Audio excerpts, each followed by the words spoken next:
ത്രിയേക ദൈവത്തിൻ്റെ വലിയ തിരുനാമത്തിന് മഹത്വമുണ്ടായിരിക്കട്ടെ. മലങ്കര ഓർത്തഡോക്സ് സഭയുടെ ബത്തേരി ഭദ്രാസന അധിപനും സെമിനാരിയുടെ പ്രൊഫസറുമായിരിക്കുന്ന പരിശുദ്ധ സഭയ്ക്ക് ധീരമായ ആത്മീയ നേതൃത്വം നൽകിക്കൊണ്ടിരിക്കുന്ന അഭിവന്യ ഡോക്ടർ ഗീവർഗീസ് മാർ ബർണബാസ് തിരുമേനി, ഈ സെമിനാരിയുടെ മാനേജർ, പത്തനാപുരം സെൻറ്റ് സ്റ്റീഫൻസ് കോളേജിൻ്റെ റിട്ടയർഡ് പ്രിൻസിപ്പളുമായിരുന്ന ബഹുമാനപ്പെട്ട കെ വി പോൾ റമ്പാച്ചൻ, അസിസ്റ്റൻ്റ് മാനേജർമാരായിരിക്കുന്ന വന്ദനായ മാത്തുക്കുട്ടി അച്ഛൻ, യൽദോ അച്ഛൻ, സാന്നിധ്യം കൊണ്ട് അനുഗ്രഹിക്കുന്ന ഷൈനച്ചൻ, ശുശ്രൂഷകരെ, ഈ പീഡാനുഭാഴ്ചയിൽ ശുശ്രൂഷയ്ക്കായി കടന്നു വന്നിട്ടുള്ള ഏവരുമേ, നമ്മുടെ വ്യക്തി ജീവിതത്തിൽ കുരിശിൻ്റെ ചുവട്ടിലേക്ക് അടുത്തു വരുവാൻ തക്കവണ്ണം നമുക്ക് ലഭിച്ചിരിക്കുന്ന ഈ അവസരത്തിനായിട്ട് നമുക്ക് ദൈവത്തെ സ്തോത്രം ചെയ്യാം. മഹാപരിശുദ്ധനായ പരിമല തിരുമേനിയുടെ ശ്രേഷ്ഠ മധ്യസ്ഥം കൊണ്ട് അനുഗ്രഹീതമായിരിക്കുന്ന ഈ ദേവാലയത്തിൽ, ഈ സന്ധ്യയിൽ നാം ആയിരിക്കുമ്പോൾ,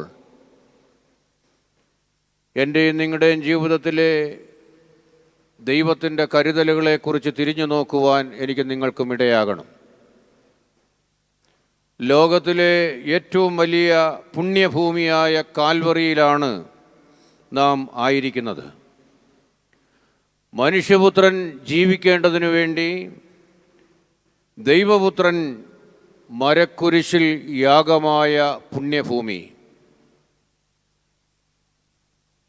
അനുഗ്രഹിക്കപ്പെട്ടവരെ, ഒരു റെയിൽവേ ഗേറ്റിൻ്റെ മുമ്പിൽ ഇപ്രകാരം ഒരു അടിക്കുറിപ്പുണ്ടായിരുന്നു. അതിപ്രകാരമാണ്: സ്റ്റോപ്പ്, ലുക്ക് ആൻഡ് ലിസൺ. നിൽക്കുക, നോക്കുക, ശ്രദ്ധിക്കുക. യാത്രയ്ക്ക് പോകുന്ന വ്യക്തികൾക്കുള്ള മുന്നറിയിപ്പാണ്. Life is A journey. ആത്മീയ യാത്രയിൽ കാൽവറിയിലേക്ക് നാം യാത്ര ചെയ്യുമ്പോൾ ദൈവാത്മാവ് നമ്മോട് പറയുന്നു, ഈ യാത്രയിൽ നീ ഇവിടെ ഒന്ന് നിൽക്കുക, നീ ഒന്ന് നോക്കുക, കുരിശിങ്കലേക്ക് നോക്കുക, നീ ശ്രദ്ധിക്കുക. അനുഗ്രഹിക്കപ്പെട്ടവരെ, അമേരിക്കൻ ഐക്യനാടുകളിൽ അടിമത്തം നിർത്തലാക്കുന്നതിന് വേണ്ടി ജീവൻ ബലിയായി കൊടുത്ത, ഇന്നും നമ്മുടെ ഹൃദയങ്ങളിൽ പ്രോജ്വലിച്ചു നിൽക്കുന്ന വ്യക്തിത്വമാണ് എബ്രഹാം ലിങ്കൺ. അദ്ദേഹം വെടിയേറ്റ് മരിച്ചു. അദ്ദേഹത്തിൻ്റെ മൃതശരീരം വഹിച്ചുകൊണ്ട് ജനസമുദ്രം തെരുവീതിയിലൂടെ തിങ്ങി നിറങ്ങി പോവുകയാണ്. ആ സന്ദർഭത്തിൽ ഒരു കറുത്ത വർഗക്കാരിയായ ഒരു അമ്മ തൻ്റെ കൊച്ചു ബാലനെ തോളിലേറ്റിയിട്ട് ആ കൊച്ചു ബാലനോട് പറയുന്ന ഒരു വലിയ കാര്യമുണ്ട്: മകനെ, നീ ഈ വഴിയിൽ തലയുയർത്തി നിൽക്കുന്നതിന് വേണ്ടി തല കൊടുത്ത ഒരു പുണ്യാത്മാവിൻ്റെ മൃതശരീരമാണ് ഇതുവഴി പോകുന്നത്. നീ തലയുയർത്തി കാണുക. എന്തിന് ഞാൻ ഇന്ന് ഇത് ഓർപ്പിച്ചു എന്ന് ചോദിച്ചാൽ, പാപമില്ലാത്തവൻ പാപികളായ നമുക്ക് വേണ്ടി തിരുമനസ്സോടെ ഈ കഷ്ടാനുഭവത്തിന് തയ്യാറായിരിക്കുമ്പോൾ, എൻ്റെയും നിങ്ങളുടെയും പാപത്തിനു വേണ്ടി യേശു മരിച്ചു എന്നുള്ളത് ഓർക്കുവാനും അതിനെ ഓർത്ത് അനുതപിപ്പാനും എനിക്കും നിങ്ങൾക്കും ഇടയാകണം എന്നുള്ളതാണ് ഈ ദിവസത്തിൻ്റെ ഏറ്റവും വലിയ പ്രത്യേകത. യെശയ്യാ പ്രവചനം 53:4 ഇപ്രകാരം ഓർപ്പിക്കുന്നുണ്ട്: അവൻ നമ്മുടെ അതിക്രമങ്ങൾ നിമിത്തം മുറിവേറ്റും നമ്മുടെ പാപങ്ങൾ നിമിത്തം, ആർക്കെങ്കിലും ഒന്ന് വായിക്കാമോ?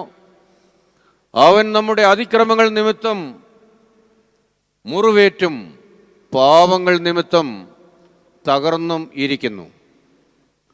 അവൻ്റെ അടിപ്പിണരുകളാൽ നമുക്ക് സൗഖ്യം ലഭിച്ചിരിക്കുന്നു.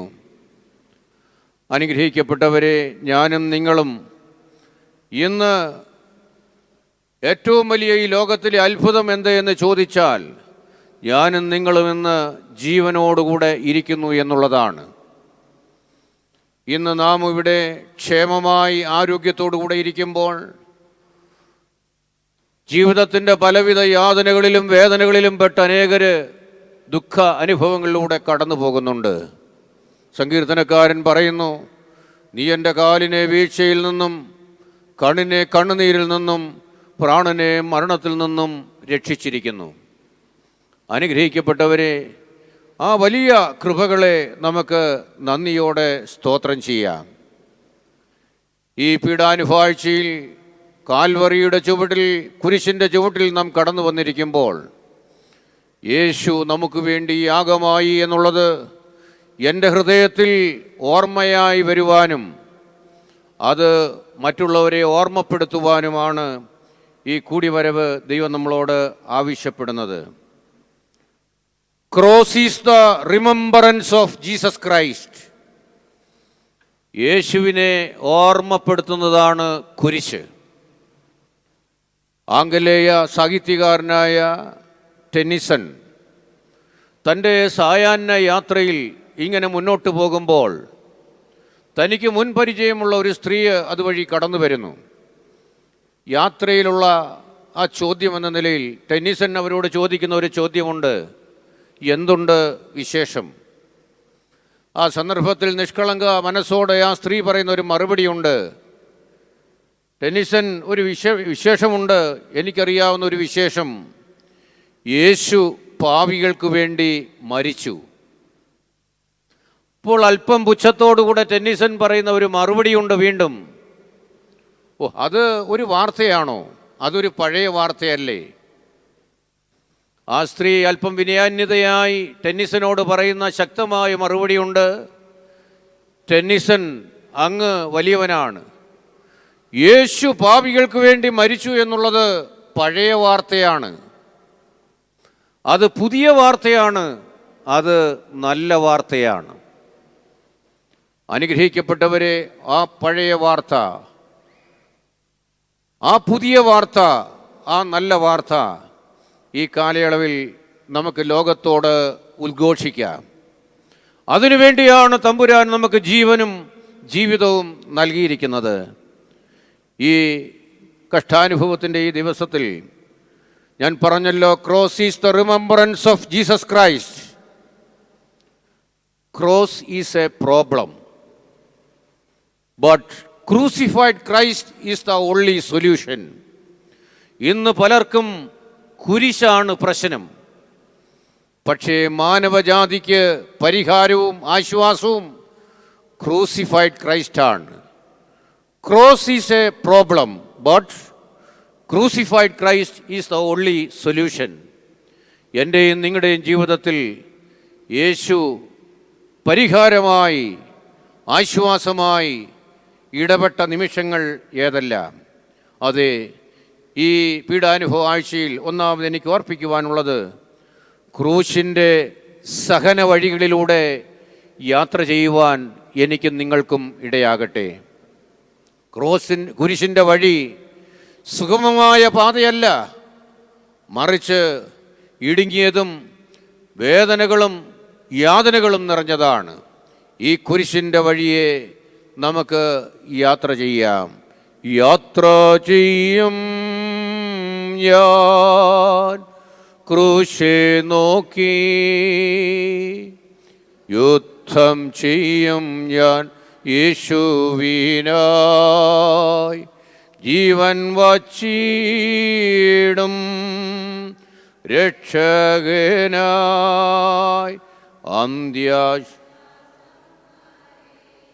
ജീവൻ വച്ചിടും രക്ഷകനായി, അന്ത്യശ്വാസം വരെയും.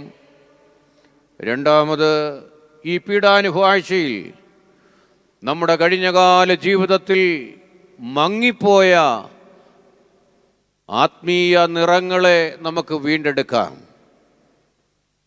നമ്മുടെ വ്യക്തിജീവിതത്തിൽ പാപം കൊണ്ട് മങ്ങിപ്പോയ ചില ജീവിതാനുഭവങ്ങളുണ്ട്. ആ പാപത്തിൻ്റെ പൊടികളെ തട്ടിമാറ്റി ആത്മനിറമുള്ളവരായി നമുക്ക് രൂപാന്തരപ്പെടാം. കുറേ വിനോദസഞ്ചാരികളെയും കൊണ്ട് ശീഘ്രത്തിൽ പാഞ്ഞു പോകുന്ന ഒരു ട്രെയിൻ പെട്ടെന്ന് ആ ട്രെയിൻ പോകുന്ന വഴിയിൽ ഒരു പഴയ പാലം തകർന്നു വീഴുന്നു. റെയിൽവേ ഗാർഡ് അവിടെ നിന്ന് ഒരു ചുവന്ന കൊടി ഉയർത്തിപ്പിടിച്ചിരുന്നു. പക്ഷേ അത് തെറ്റിദ്ധരിച്ച എൻജിൻ ഡ്രൈവർ വന്ന വേഗത്തിൽ തന്നെ യാത്ര തുടർന്നതിനാൽ ആഴമേറിയ നദിയിലേക്ക് ഈ ട്രെയിന് നിപതിക്കുകയും ഒട്ടനവധി ആളുകൾ മരിച്ചു പോവുകയും ചെയ്തു. ഇത് വലിയൊരു കേസായി അനേകരുടെ ജീവൻ നഷ്ടപ്പെട്ടതാണ്. ഇവരെ രണ്ടുപേരെയും നീതിപീഠത്തിൻ്റെ മുമ്പിൽ കൊണ്ടുവന്നു. റെയിൽവേ ഗാർഡ് പറഞ്ഞു, ഈ പാലം തകർന്നത് കണ്ട് ഞാൻ ഓടിയിറങ്ങി ചുമന്ന കൊടി ഉയർത്തിപ്പിടിച്ചിരുന്നു. പക്ഷേ അത് ഗണ്യമാക്കാതെ ഡ്രൈവർ വാഹനം മുന്നോട്ട് ഓടിച്ചതാണ് വീഴ്ചയ്ക്ക് കാരണം. ഇത് കേട്ട എൻജിൻ ഡ്രൈവർ പറഞ്ഞു, അദ്ദേഹം കൊടി പിടിച്ചിരുന്നു എന്നുള്ളത് ശരിയാണ്, പക്ഷേ എനിക്കത് തോന്നിയത് ഒരു വെള്ളക്കൊടി ഉയർത്തിപ്പിടിച്ചിരിക്കുന്നതാണ്. തടസ്സമൊന്നുമില്ല, മുന്നോട്ട് പോകാമെന്നാണ് ഞാൻ ധരിച്ചത്. രണ്ടുപേരും അവരുടെ വാദഗതികൾ നിരത്തി. കൊടി കൊണ്ടുവരുവാൻ ന്യായാധിപൻ കൽപ്പിച്ചു. കൊണ്ടുവന്ന് അത് കാണിച്ചപ്പോൾ എന്താണ് സംഭവിച്ചത് എന്ന് അദ്ദേഹത്തിന് ബോധ്യമായി. അതെ, നിരന്തരമായുള്ള ഉപയോഗം മൂലം വെയിലും മഴയുമേറ്റ് നിറം മങ്ങിപ്പോയ ചുവന്ന കൊടിയായിരുന്നത് അത് വെള്ളക്കൊടിയായി തോന്നുന്ന രീതിയിൽ അതിൻ്റെ ശോഭ മങ്ങിപ്പോയി. എന്തിന് ഞാനിത് ഓർപ്പിച്ചു എന്ന് ചോദിച്ചാൽ, 2024 പീഡാനുഭവാഴ്ചയിലേക്ക് കുരിശിൻ്റെ ചുവട്ടിലേക്ക് നാം കടന്നു വന്നിരിക്കുമ്പോൾ, ദൈവവൈതലെ, നിന്നെ മുദ്രണം ചെയ്ത ദൈവീക ശോഭ, മാമോദീസായിലൂടെ നീ പ്രാപിച്ച പ്രകാശവസ്ത്രവും മൂറോൻ്റെ സൗരഭ്യവും പാപത്തിൻ്റെ അഴുക്കുകളാൽ മാഞ്ഞുപോയിട്ടുണ്ടോ, മങ്ങിപ്പോയിട്ടുണ്ടോ എന്ന് സ്വയപരിശോധനയ്ക്ക് ഞാനും നിങ്ങളും വിധേയരാകേണ്ടതായിട്ടുണ്ട്. കാൽവറി കുരിശിലേക്ക് നാം കടന്നു വരുമ്പോൾ കുരിശിൻ്റെ സഹന വഴിയിലൂടെ നമുക്കൊന്നാമതായി യാത്ര ചെയ്യാം. രണ്ടാമതായി മങ്ങിപ്പോയ നമ്മുടെ ആത്മനിറം വീണ്ടെടുക്കാം. മൂന്നാമതായിട്ട് അനുതാപത്തോടുകൂടെ അനുഗ്രഹ കൊടുമുടിയിലേക്ക് നമുക്ക് എത്തിച്ചേരാം. വാസ്തവത്തിൽ വലിയ വേദശാസ്ത്രങ്ങളൊന്നുമല്ല ഈ ദിനങ്ങളിൽ നമ്മെ ദൈവസന്നിധിയിലേക്ക് അടുപ്പിക്കേണ്ടത്. അനുതാപത്തിൻ്റെ കണ്ണുനീരാണ്. ദാവീദ് തിരിച്ചറിയുന്നു, നിന്നോട് തന്നെ ഞാൻ പാപം ചെയ്തു. എന്താണ് അനുതാപം? Repentance is the turning from sin and turning to God. പാപത്തിൽ നിന്ന് പിന്തിരിഞ്ഞ് ദൈവത്തിങ്കിലേക്ക് മടങ്ങി വരേണ്ടതാണ് അനുതാപം. ദൈവം ഒരു മടങ്ങി വരവ് നമ്മിൽ നിന്ന് പ്രതീക്ഷിക്കുന്നു. നമ്മുടെ ആരാധനയെ ശീമാ നമസ്കാരത്തിൻ്റെ ചൊവ്വാഴ്ച രാത്രി നമസ്കാരത്തിൻ്റെ എനിയോനിൽ വളരെ അർത്ഥവത്തായ ഒരു ഗീതം പിതാക്കന്മാർ ക്രമീകരിച്ചിട്ടുണ്ട്. ഒരുപക്ഷെ നിങ്ങൾക്കറിയാവുന്നതായിരിക്കും. ഈ അനുതാപത്തോടുകൂടെ അനുഗ്രഹ കൊടുമുടിയിലേക്ക് എത്തിച്ചേരുക എന്ന് പറയുമ്പോൾ എൻ്റെ ചിന്തയിൽ വന്ന ഒരു ഗീതമാണിത്. ആ ഗീതം ഇപ്രകാരമാണ്: പാവിയുണരുക നീ അനുതാപത്തിനായി, തരമുള്ളപ്പോൾ കണ്ണീരാൽ നെടുവീർപ്പാൽ നിൻ മാലിന്യങ്ങളെ മായിക്ക.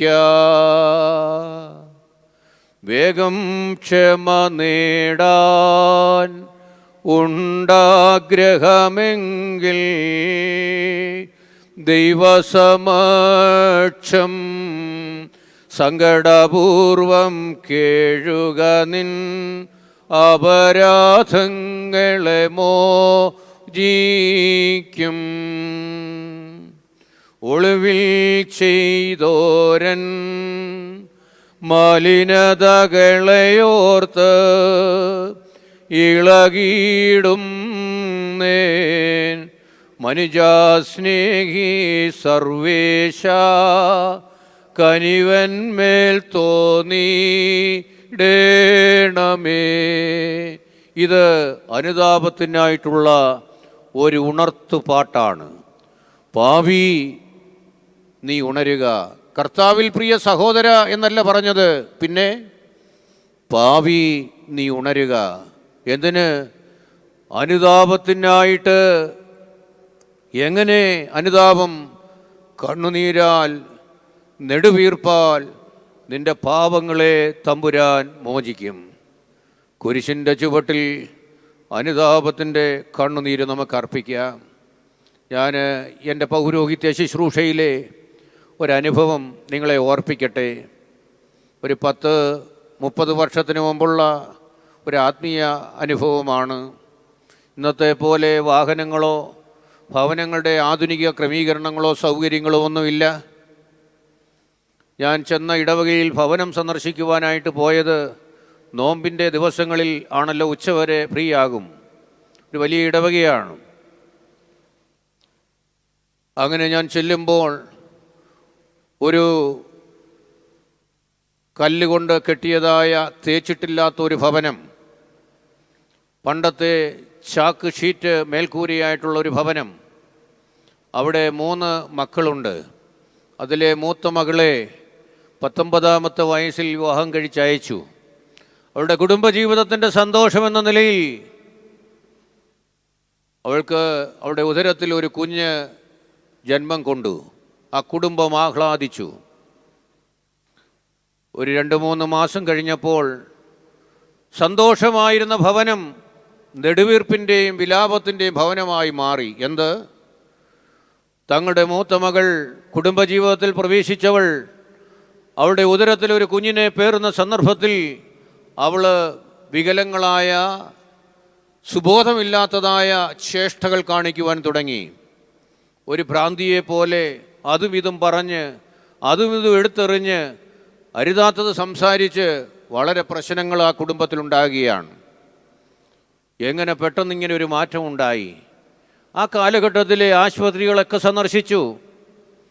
അവരൊക്കെ പറഞ്ഞു, ഇവൾക്ക് വലിയ പ്രശ്നങ്ങളും പ്രയാസങ്ങളൊന്നുമില്ല.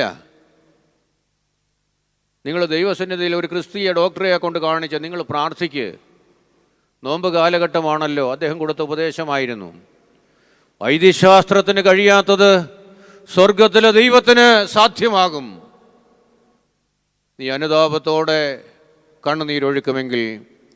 ഒരു ചിന്തകൻ പറഞ്ഞു, യു ആസ്ക് വിത്ത് ടിയേഴ്സ്, നീ കണ്ണുനീരോടുകൂടെ ചോദിക്കുക.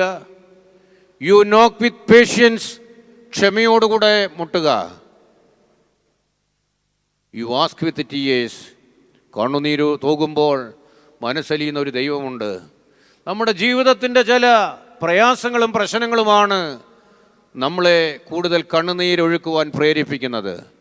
എന്തുകൊണ്ട് ഈ തലമുറയിൽ കണ്ണുനീര് കുറഞ്ഞിരിക്കുന്നു? കാരണം മറ്റൊന്നുമല്ല, സുഭിക്ഷതയാണ് കാരണം.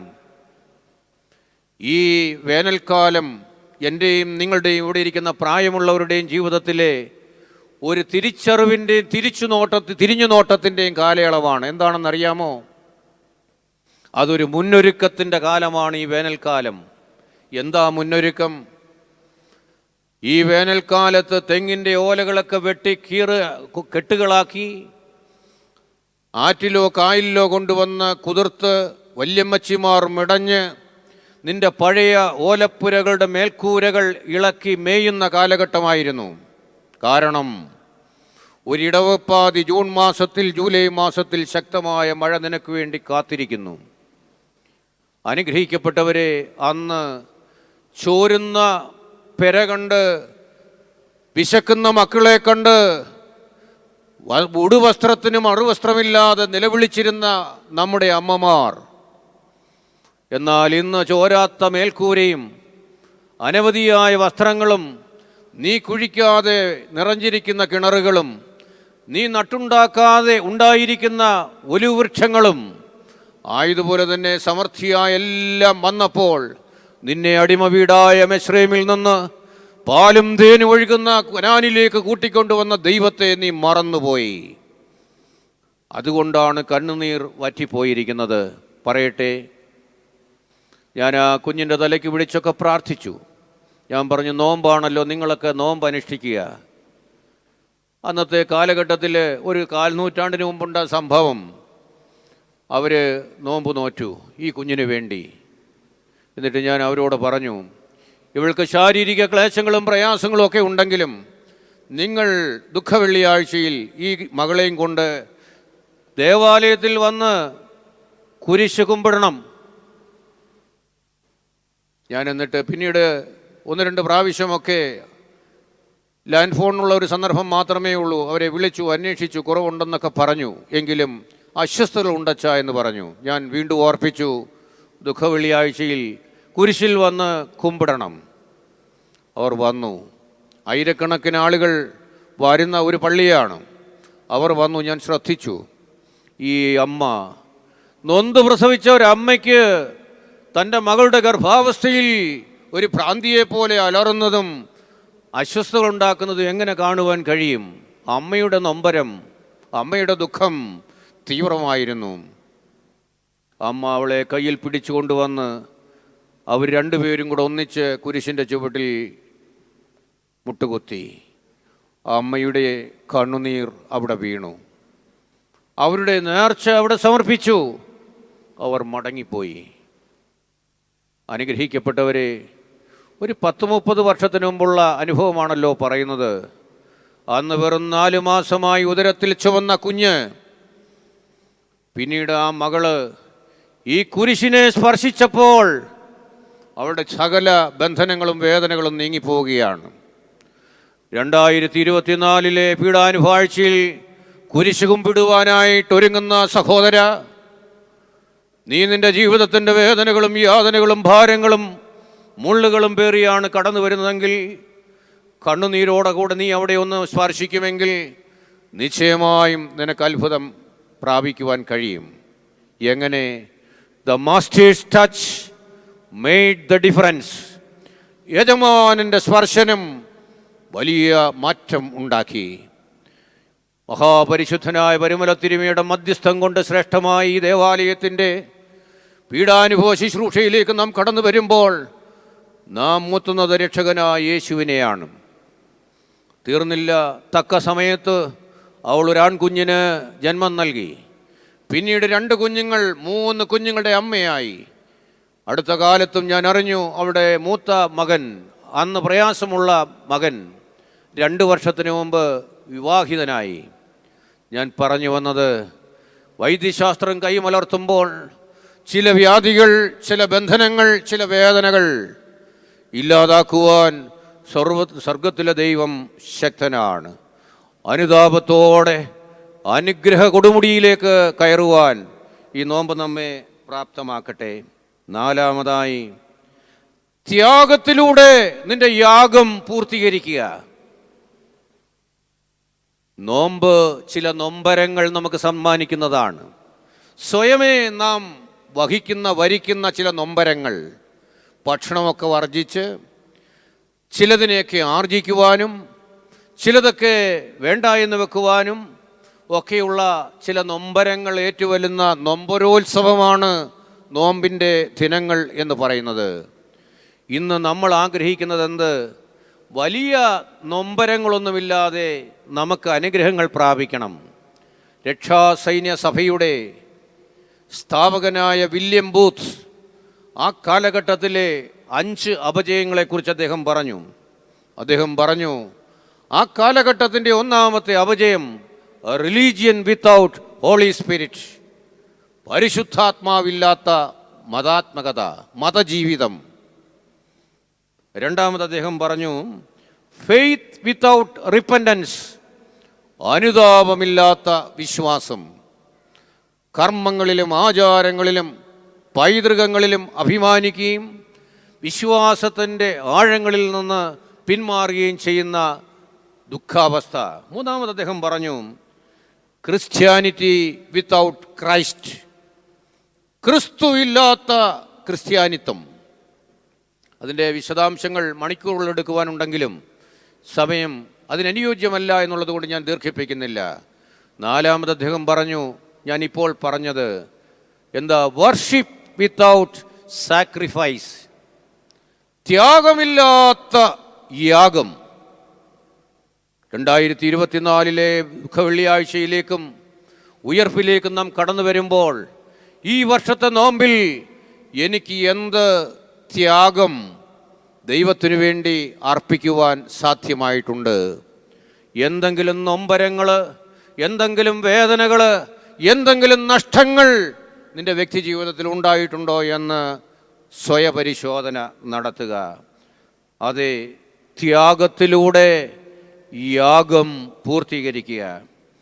ഒരു ആശയം കൂടി ഓർപ്പിച്ചുകൊണ്ട് ആമുഖ ചിന്തകൾ ഞാൻ അവസാനിപ്പിക്കും. നിൻ്റെ യാത്രകളെ തീർത്ഥയാത്രകളാക്കി മാറ്റുക. നോമ്പിൻ്റെ ഏറ്റവും ശക്തമായ ചിന്ത അതാണ്. നിൻ്റെ യാത്രകളെ തീർത്ഥയാത്രകളാക്കി മാറ്റുക. Life is A journey. ജീവിതം എന്ന് പറയുന്നത് ഒരു യാത്രയാണ്. ഈ യാത്ര തീർത്ഥയാത്രയാകണമെങ്കിൽ നീ എന്തു ചെയ്യണം? ഒരു വലിയ ആശ്രമത്തിലെ സന്യാസി, തൻ്റെ ആശ്രമത്തിൽ ഒട്ടനവധി ശിഷ്യന്മാരുണ്ട്. അദ്ദേഹം ഒരു തീർത്ഥയാത്രയ്ക്കായി പുറപ്പെട്ടു. യാത്രാവേളയിൽ അദ്ദേഹം മറ്റൊരു ആശ്രമം സന്ദർശിച്ചു. അവിടെ ചെന്നെത്തിയ ആശ്രമത്തിലെ ശിഷ്യന്മാരെല്ലാം കൂടെ ഇറങ്ങി വന്നു ഈ വലിയ സന്യാസിയെ സ്വീകരിച്ചു. എന്നിട്ട് അദ്ദേഹത്തിൻ്റെതായ ചില കാര്യങ്ങളൊക്കെ അവിടെ അവതരിപ്പിച്ചു. അദ്ദേഹം പറഞ്ഞു, ഞാൻ ഇന്ന ദേശത്തുള്ള ഇന്ന ആശ്രമത്തിലെ ഒട്ടനവധി ശിഷ്യന്മാരുള്ള ആ മഠത്തിലെ മഠാധിപനാണ്, സന്യാസി ശ്രേഷ്ഠനാണ്. എന്നെപ്പോലെയുള്ളൊരു അതിഥി ഇവിടെ കടന്നു വരുവാൻ, നിങ്ങൾക്ക് ആതിഥേയം നൽകുവാൻ കഴിഞ്ഞത് നിങ്ങളുടെ ഭാഗ്യമാണ്. ഇത്രയും വലിയ ഒരു മനുഷ്യൻ അവിടെ വന്നതിൽ അവർ അഭിമാനിച്ചു. ശിഷ്യന്മാർ ചെന്ന് ആ ആശ്രമത്തിലെ ആശ്രമശ്രേഷ്ഠനോട് ചെന്ന് പറഞ്ഞു, ഇങ്ങനെ ഒരു വലിയ മനുഷ്യൻ ഇവിടെ നമ്മുടെ ആശ്രമം സന്ദർശിപ്പാനായിട്ട് വന്നിട്ടുണ്ട്. ആ സന്ദർഭത്തിൽ ആ കൊച്ചു ആശ്രമത്തിലെ ആശ്രമ സുപ്പീരിയർ തന്നോട് വന്ന് വിവരം പറഞ്ഞ ശിഷ്യന്മാരോട് പറഞ്ഞൊരു മറുപടി ഞാനും നിങ്ങളും ഓർക്കേണ്ടതാണ്. ഞാൻ മരിച്ചിട്ട് എന്നെ വന്ന് കാണുവാൻ അദ്ദേഹത്തോട് പറയുക. നമ്മൾ ഒരുപക്ഷെ ചിന്തിച്ചേക്കാം, എന്ത് വിഡ്ഢിത്തരമാണ് ഇദ്ദേഹം പറയുന്നത്. ഞാൻ മരിച്ചിട്ട് എന്നെ വന്ന് കാണുവാൻ നിങ്ങളെ സന്ദർശിച്ച സന്യാസിയോട് പറയുക. ഒരു വലിയ മനപ്പാഠമാണ്. ഈ നോമ്പിൽ മരിക്കേണ്ടത് ഞാനാണ്. എന്ത്? എന്നിലെ അഹങ്കാരമെന്ന ഞാൻ സംതിങ് ആണെന്നുള്ള ഭാവം, എന്നിലെ ആത്മപ്രശംസ, ഇതൊക്കെ മാറ്റാതെ നിൻ്റെ യാത്ര തീർത്ഥയാത്രയാവുകയില്ല. അനുഗ്രഹിക്കപ്പെട്ടവരെ, 5 കാര്യങ്ങൾ കാൽവറി കുരിശിൻ്റെ ചുവട്ടിൽ നാം കടന്നു വന്നപ്പോൾ ഈ നോമ്പിൻ്റെ പ്രാരംഭ ചിന്തയായി ഞാൻ ഓർപ്പിച്ചു. കുരിശിൻ്റെ സഹന വഴിയിലൂടെ നമുക്ക് യാത്ര ചെയ്യാം. പാപത്താൽ മങ്ങിപ്പോയ നമ്മുടെ ആത്മനിറങ്ങളെ നമുക്ക് വീണ്ടെടുക്കാം. 3, അനുതാപത്തിലൂടെ അനുഗ്രഹ കൊടുമുടിയിലേക്ക് നമുക്ക് എത്തിച്ചേരാം. 4, നമ്മുടെ വ്യക്തിജീവിതത്തിൽ ത്യാഗത്തിലൂടെ നമ്മുടെ യാഗം പൂർത്തീകരിക്കാം. 5, യാത്രകളെ തീർത്ഥയാത്രകൾ ആക്കാം. നമ്മുടെ ചിന്തയ്ക്കും ധ്യാനത്തിനുമായി ശുദ്ധ യോഹന്നാൻ്റെ സുവിശേഷം 19-ാം അധ്യായത്തിൻ്റെ 38-ാം വാക്യം. സമയ പരിമിതി കൊണ്ട് അതിൻ്റെ പ്രാരംഭ വാക്യങ്ങൾ ഞാൻ വായിക്കുന്നു. അനന്തരം യഹൂദന്മാരെ പേടിച്ചിട്ട് രഹസ്യത്തിൽ യേശുവിൻ്റെ ഒരു ശിഷ്യനായിരുന്ന അരിമത്യയിലെ യോസഫ് യേശുവിൻ്റെ ശരീരം എടുത്തു കൊണ്ടുപോകുവാൻ പീലാത്തോസിനോട് അനുവാദം ചോദിച്ചു. നമ്മുടെ വ്യക്തിജീവിതത്തിൽ അനവധി പ്രാവശ്യം നാം വായിച്ചു കേട്ടിട്ടുള്ള ഒരു വേദഭാഗം, അപ്രതീക്ഷിതമായ കടന്നുവരവിലൂടെ സമാനതകളില്ലാത്ത നന്മകളിലേക്കും ക്രിസ്താനുഭവം എന്ന പുണ്യത്തിലേക്കും അനശ്വര വ്യക്തിത്വത്തിലേക്കും കടന്നു വന്ന ക്രിസ്തു സ്നേഹത്തിൻ്റെ ആഴമനുഭവിച്ച ഒരു വ്യക്തിയായിരുന്നു അരിമത്യാക്കാരൻ യൗസേപ്പ്. അരിമത്യാക്കാരൻ യൗസേപ്പ് ആരാണെന്നുള്ളതിന് നാം ഓർമ്മ വെച്ച നാൾ മുതൽ കേട്ടതായ ദുഃഖവെള്ളിയാഴ്ചയിലെ ഒരു ഗീതം പാടിയാൽ മാത്രം മതി. കബറടക്കത്തിന് മുമ്പുള്ള രണ്ടാം പ്രദക്ഷിണത്തിൻ്റെ ഗീതം എല്ലാവർക്കും കൂടെ ഒന്ന് പാടാമോ? എന്താ പാട്ട്? അരിമത്യാ നാട്ടിൽ ധാർമ്മികനായി വാണ യൗസേപ്പെന്നോതും മാനവനേവൻ മശിഹാതൻ പ്രാപിപ്പാൻ ചെന്നു പീലാത്തോസയോട് അർത്ഥിച്ചേവം വിധിനാഥ നൽക ഭാഗ്യനഹാനിധിയാം രക്ഷകഗാത്രത്തെ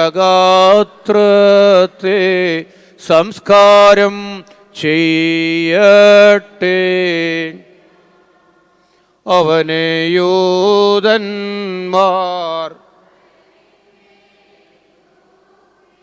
ജ്ഞാനമോദിപ്പാൻ.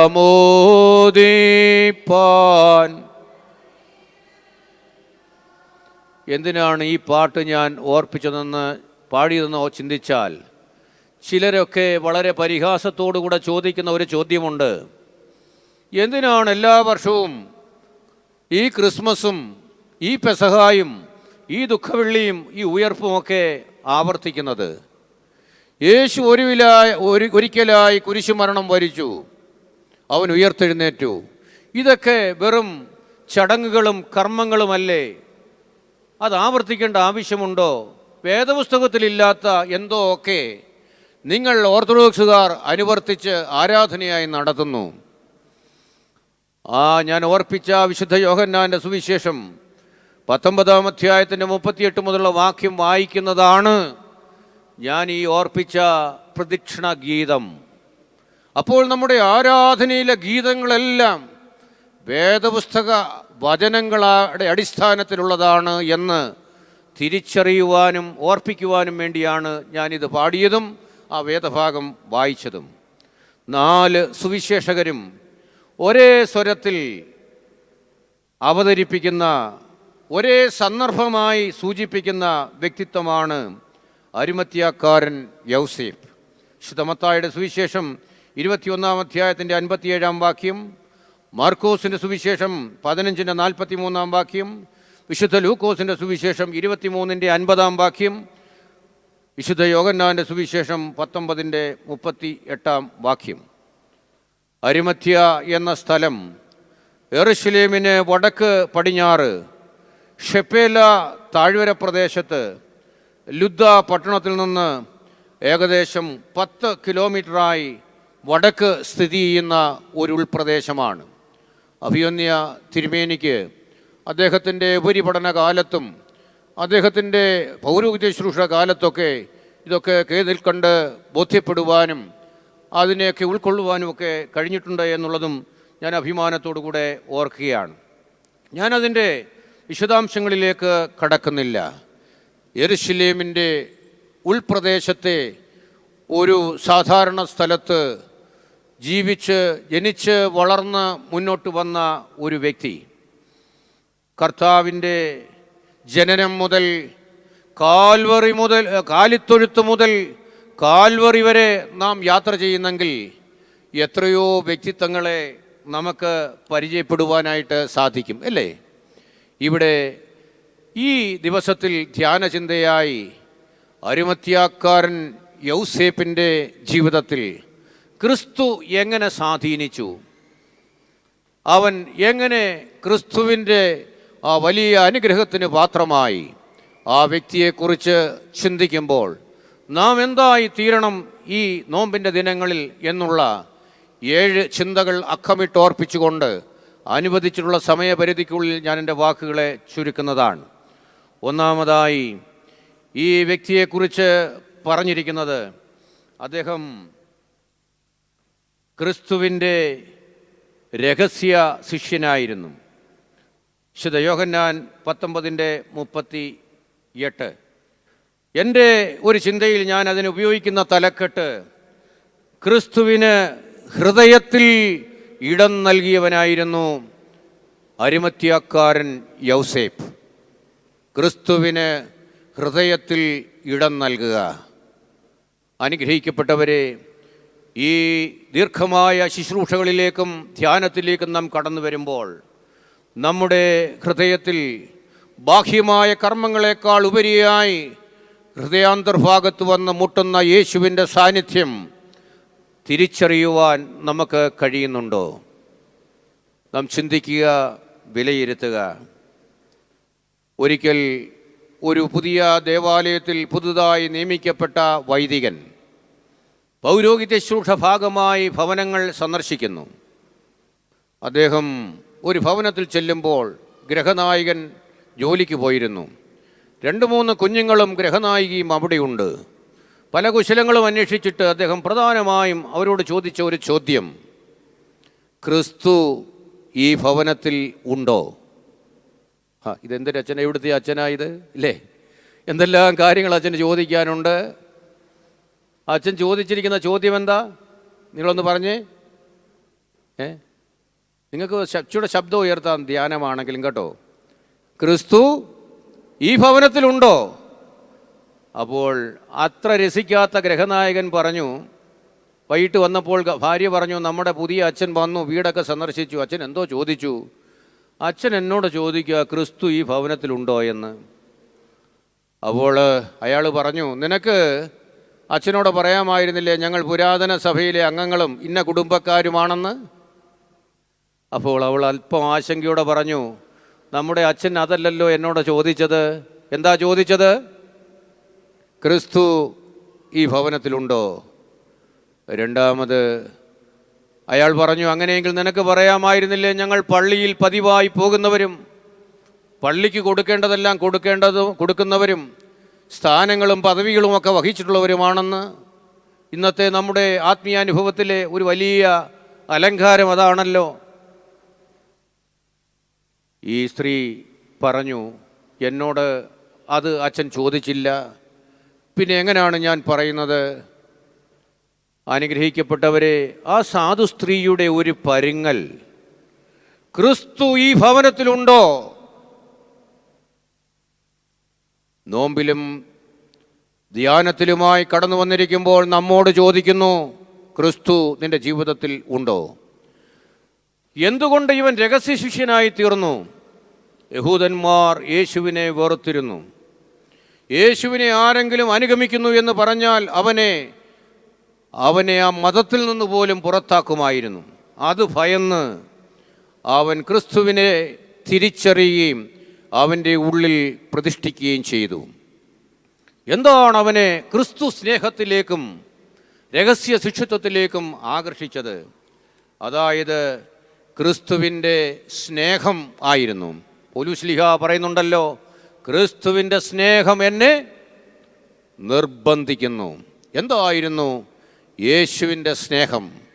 അതിന് ചിന്തകന്മാർ ഒട്ടനവധി വിവർത്തനങ്ങൾ നൽകിയിട്ടുണ്ടെങ്കിലും ഒന്ന്, അത് നമ്മെ തേടിയെത്തുന്ന സ്നേഹമായിരുന്നു, സെർച്ചിങ് ലവ്.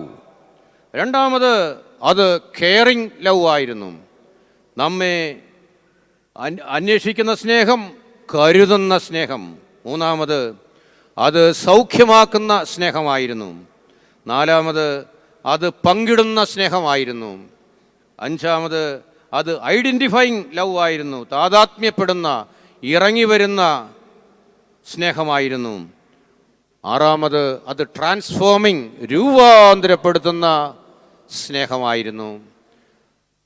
അനുഗ്രഹിക്കപ്പെട്ടവരെ, ഈ സ്നേഹം അരിമത്യാക്കാരൻ യൗസേപ്പ് പരിമിതികൾക്കുള്ളിൽ നിന്നുകൊണ്ട് തിരിച്ചറിയുകയും യേശുവിൻ്റെ രഹസ്യ ശിഷ്യനായി മാറുകയും ചെയ്തു. ക്രിസ്തുവിന് അവൻ്റെ ഹൃദയത്തിൽ ഇടം കൊടുത്തു. ഇന്നും ഈ ആരാധന നമ്മളോട് ആവശ്യപ്പെടുന്നു, നിൻ്റെ ഹൃദയത്തിൽ യേശു ഉണ്ടോ? ഇല്ല എങ്കിൽ ഈ യേശുവിനെ ഹൃദയാന്തർഭാഗത്ത് നമുക്ക് പ്രതിഷ്ഠിക്കാം. രണ്ടാമത് അദ്ദേഹത്തെക്കുറിച്ച് പറയുന്നത്, അദ്ദേഹം നീതിമാനും നല്ലവനുമായിരുന്നു. അദ്ദേഹം നീതിമാനും നല്ലവനും ആയിരുന്നു. മറ്റൊരു യൗസേപ്പിനെ കുറിച്ച് നമ്മൾ പറയുന്നുണ്ട്, കേൾക്കുന്നുണ്ട്, വായിക്കുന്നുണ്ട്. ആരാണ് ആ യൗസേപ്പ്? യോസഫ്. ആരാ? മറിയമിൻ്റെ ഭർത്താവ് ജോസഫ്. അദ്ദേഹത്തെക്കുറിച്ചും വേദപുസ്തകം പറയുന്നു, അദ്ദേഹം ആരായിരുന്നു? നീതിമാനായിരുന്നു. ഒട്ടനവധി ദേവാലയങ്ങൾ യോസഫിൻ്റെ നാമത്തിൽ ഉയർന്നിട്ടുണ്ടെങ്കിലും നമുക്ക് നമ്മുടേതായ എത്ര ആ നാമത്തിലുള്ള പള്ളികൾ ഉണ്ട് എന്നുള്ളതും നമ്മൾ ഒന്ന് പുനർവിചിന്തനം ചെയ്യുന്നത് നല്ലതായിരിക്കും. നീതിമാനും നല്ലവനും. നീതിമാൻ എന്ന വാക്കിൻ്റെ അർത്ഥം സന്മാർഗനിഷ്ഠയുള്ളവൻ, തെറ്റായ കാര്യങ്ങളെ അനുകൂലിക്കാത്തവൻ. യഹൂദന്മാർ യേശുവിനെ കുരിശിക്കുവാനായി സന്നിധി സംഘം കൂടി ഗൂഢാലോചന നടത്തുമ്പോൾ അതിനെ യോജിക്കാത്ത നല്ലവൻ, അവൻ അതിനെ എതിർത്തു. പക്ഷെ ഒരാളുടെ വിയോജിപ്പ് വിലയില്ലാത്തതായി മാറി. നീതിമാനായിരുന്നു. നല്ലവൻ, അതിന് കൊടുത്തിരിക്കുന്ന തർജ്ജിമ ഗുണവാൻ എന്നാണ്. അതെ, വേദപുസ്തകത്തിൻ്റെ ആകെ കണ്ടന്റ് എന്ത് എന്ന് ചോദിച്ചാൽ 3 സന്ദേശങ്ങളാണ്. Be good, see good and do good. ഞാൻ വെറും ഒരു ചെറിയ സാധാരണ ഭാഷയിൽ വലിയ വേദശാസ്ത്ര ചിന്തകളൊന്നുമല്ല ഇവിടെ പറയുവാൻ ആഗ്രഹിക്കുന്നത്. നാം ആരായിരിക്കണമെന്നും എന്തായിരിക്കണമെന്നുമുള്ള 3 സന്ദേശങ്ങളാണ്. അവൻ നല്ലവനും നീതിമാനുമായിരുന്നു. 1, അവൻ്റെ ഹൃദയത്തിൽ യേശുവിന് ഇടം കൊടുത്തവനായിരുന്നു, രഹസ്യ ശിഷ്യൻ. 2, അവൻ നല്ലവനും നീതിമാനുമായിരുന്നു. Be good, see good and do good.